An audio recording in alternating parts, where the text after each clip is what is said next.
Have you ever walked into a room, noticed that someone seemed irritated, and immediately wondered what you had done wrong? Maybe your partner answers differently than usual. A colleague barely looks at you. A friend sends a strangely short message, or someone you love is simply quiet, and within seconds your mind starts searching for an explanation. Did I say something? Are they upset with me? Should I ask? Should I fix it? And suddenly, another person's mood has become a problem inside your own head, even though you have absolutely no evidence that it has anything to do with you. If you enjoy science-based ideas that help you understand your mind and build a calmer, stronger life, please subscribe to Clever Girl Academy, where we turn psychology, neuroscience, and personal development into practical strategies you can actually use. One of the most freeing reminders in the original conversation is also one of the hardest to practice. Most of what people do, feel, and say is not actually about you. Their behavior is filtered through everything you cannot see, including the day they have had, the stress they are carrying, the beliefs they hold, the experiences that shape them, and sometimes something as ordinary as being hungry, exhausted, or overwhelmed. Yet our brains are extraordinarily sensitive to social information. Human beings evolved in groups where noticing changes in another person's expression, voice, or behavior could be important for maintaining connection and avoiding conflict. Even today, your brain automatically scans faces, tone, and body language for clues about what is happening around you. The problem begins when noticing someone else's emotional state turns into assuming responsibility for it. This is where a simple distinction can change everything. Another person's emotions are information, not instructions. Someone being disappointed gives you information that they are disappointed. It does not automatically instruct you to change your decision.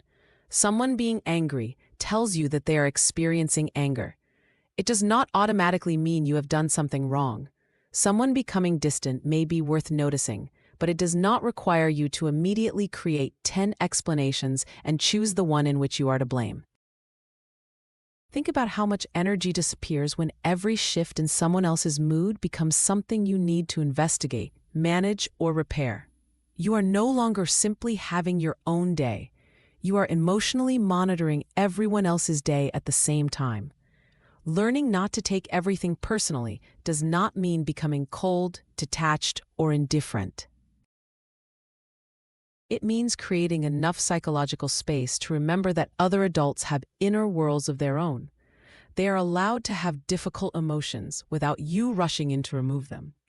And you are allowed to remain grounded while someone around you is uncomfortable.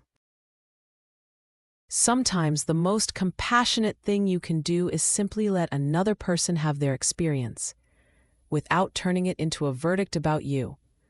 Their mood can belong to them, while your peace remains yours. One of the reasons we take things personally is that the human mind hates missing information. When someone's behavior suddenly changes, we instinctively want to understand why.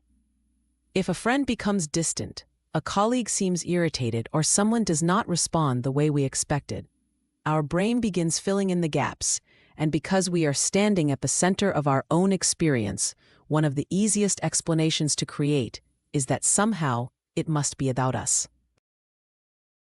We replay conversations, examine our words, and search our memory for the moment when we might have done something wrong, even though the real explanation may exist entirely inside another person's life.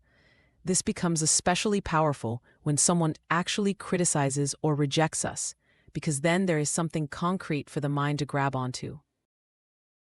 A negative comment can quickly transform from "this person doesn't like what I did" into "maybe I'm not good enough," while someone's disappointment can become evidence that we are selfish, difficult, or somehow failing. The event itself is suddenly no longer about one decision or one interaction. It becomes a judgment about who we are. But another person's reaction is never an objective measurement of your worth. People experience you through their own expectations, preferences, history, insecurities, and needs. The same boundary that one person respects may frustrate another. The confidence one person admires may make someone else uncomfortable. A decision that feels completely reasonable to you may disappoint somebody whose hopes depended on you choosing differently. None of this automatically tells you whether your decision was right or wrong. This does not mean ignoring feedback.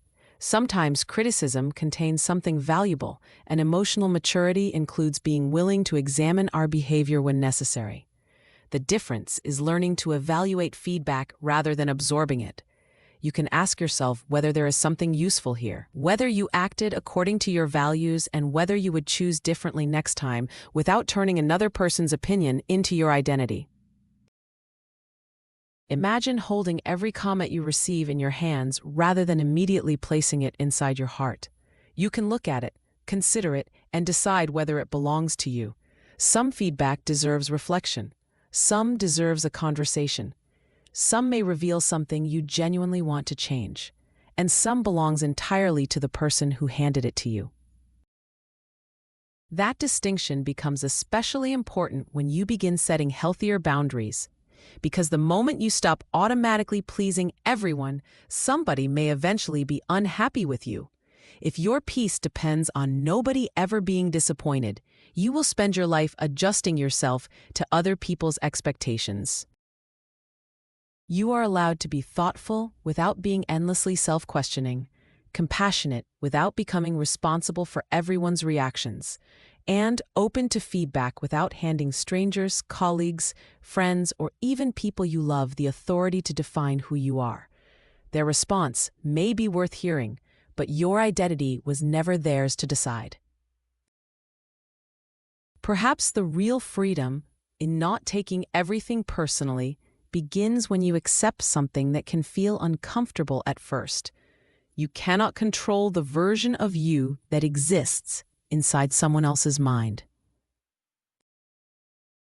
You can communicate carefully, act with good intentions, and try to treat people with respect, yet someone may still misunderstand you, disagree with you, or feel disappointed by a decision you make. If your sense of peace depends on correcting every misunderstanding and making sure everyone sees you exactly as you see yourself, you will spend an enormous amount of your life managing perceptions that were never fully under your control. This is where emotional boundaries become so powerful. A boundary is not simply something you say to another person, it is also something you practice inside yourself. It is the quiet recognition that someone else can be upset without you immediately becoming responsible for making them feel better. They can disagree with your choice without you abandoning it. They can need time, space, or even distance without you automatically deciding that you have failed. Of course, healthy relationships still require curiosity and accountability. If someone you care about tells you that your behavior hurt them, listening matters. Apologizing when you have genuinely caused harm matters. Repairing relationships matters. But accountability is very different from automatically accepting responsibility for every uncomfortable emotion another person experiences. One asks you to examine your behavior honestly, while the other asks you to carry emotional weight that may never have belonged to you. A useful question is therefore not simply, are they upset with me, but is there something here that is actually mine to address? Maybe there is, and if so, you can respond with honesty and care. But perhaps their reaction comes from an expectation you never agreed to, a boundary they do not like, stress that has nothing to do with you, or a story they have created from their own experiences. You can acknowledge their feelings without immediately turning those feelings into instructions for how you must behave. There is tremendous peace in allowing other adults to own their emotional world while you remain responsible for yours. You no longer need to scan every room searching for signs that somebody might be unhappy with you. You no longer have to rewrite yourself every time someone responds differently than you hoped. Instead, you can become curious rather than defensive, reflective rather than self-blaming, and compassionate without disappearing inside somebody else's needs. So when someone's mood changes, pause before making yourself the main character in their story. Let their silence be silence before you call it rejection. Let their frustration belong to them before you label yourself the problem. Ask questions when clarity is needed. Take responsibility when responsibility is yours. And then allow yourself to put down everything that is not, because other people's emotions can matter to you without becoming your identity. Their mood can be theirs. Their opinion can be theirs. Their expectations can be theirs. And your life, your values, and the person you are becoming can remain beautifully, confidently yours.